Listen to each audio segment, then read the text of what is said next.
Starting on March 7th, 16 8th grade students traveled to Xizhou, a small village in Yunnan, for 28 days to learn about a topic that they chose before the trip, their inquiry project topic, for a program called Microcampus. In Xizhou, they researched deeply about their topic using information from local contacts. My topic was the clothing choices of people in Xizhou. In order to summarize my observations of the clothing choices of people in Xizhou, one must consider residents middle-aged or younger, older residents, and tourists. First, residents middle-aged or younger. Men in this age group usually just wear regular casual clothes, like clothes you would see in the street in Shanghai. However, laborers wear more dirty and shabby clothes because they don't want to get their prettier and newer clothes dirty. According to Mr. Li, a popular hairdresser in an alleyway right next to Sifangjie, the most popular hairstyle among middle-aged or younger men is cutting the sides of their hair short and leaving the top rather long. Women in this age group also wear regular casual clothes for everyday wear. Some middle-aged farmers wear a handkerchief around their head when working in the fields or in the market because the handkerchief soaks up their sweat. According to Mr. Li, a popular hairstyle among adult women is curly hair with red highlights. Older women, 30+ years old, like to dye their hair red.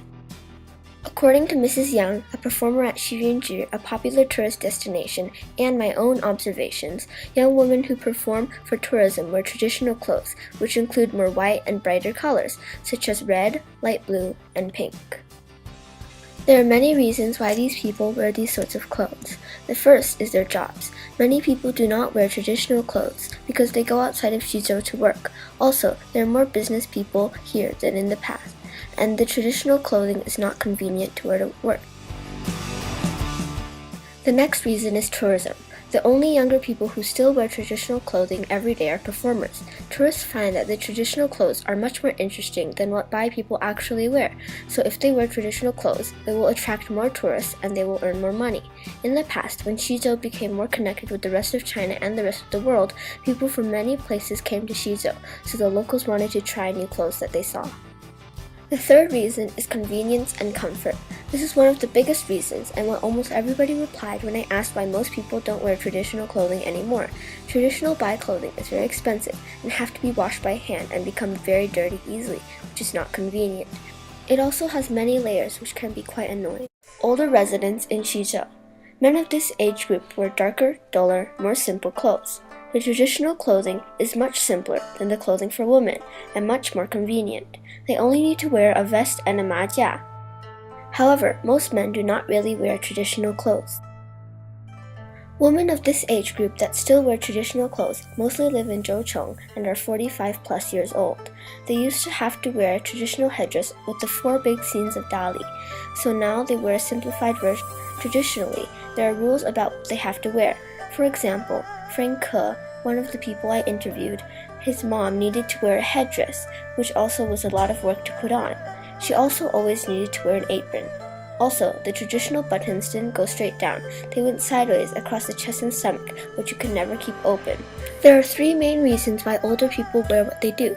The first reason is their jobs. It is not convenient for men to wear traditional clothes when at war, so they stopped wearing it, and after the war, the men started to do business in other places, so they didn't want to wear their traditional clothing and seem strange. As for women, the people who work in fields are mostly women, because a long time ago, men went to war, so the women were the ones who work in the fields at home. Mrs. Yang, one of the people who I interviewed on the street, is 70 years old and still wears the traditional clothes because she needs to work in the fields and it feels more comfortable. The next reason is comfort. Some still wear the traditional clothing because they grew up in a society where everyone wore it, so it is really hard for them to change their habits. If they try to wear regular clothing, they feel uncomfortable. Some of them still wear the large traditional Bai headdress because when they take it off, their head hurts. The next reason is tourism. According to one of the people I talked with in Xizhou, some people in Zhoucheng may have been paid by the government to wear traditional clothes and increase tourism. Many older people also wear traditional clothes because they want to attract tourists to their store.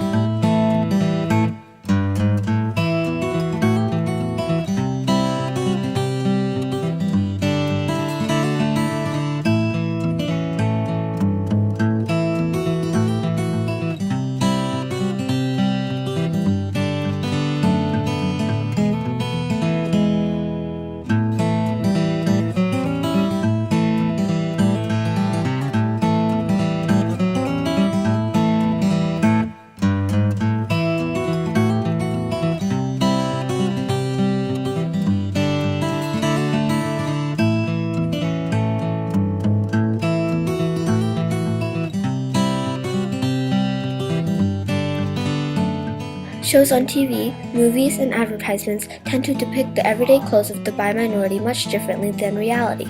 For example, one of the tie-dyed cloths that tourists like to buy depicts bi ladies wearing traditional bi clothing. Before, they did wear these kinds of clothes, but now they don't. Most of the tourists that I interviewed expected that bi people wore the traditional clothes every day, such as the headdresses and traditional white pants. Mrs. Wang, a domestic tourist that I met on the street right next to Baochengfu, thought that this was because of the TV shows she watched regarding the bi people.